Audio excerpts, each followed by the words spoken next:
என்றைக்கும் மறவாது சிந்தையில் நினைத்திடுவோம்.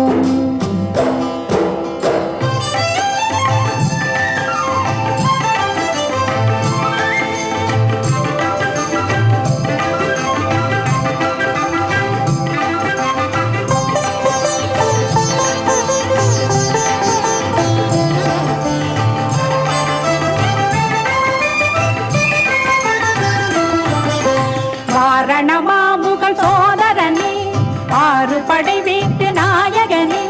வாரணமாமுகன் சோதரனே, ஆறு படை வீட்டு நாயகனே. பால சண்முக பார்வதி பால தெய்வ குஞ்சரி மண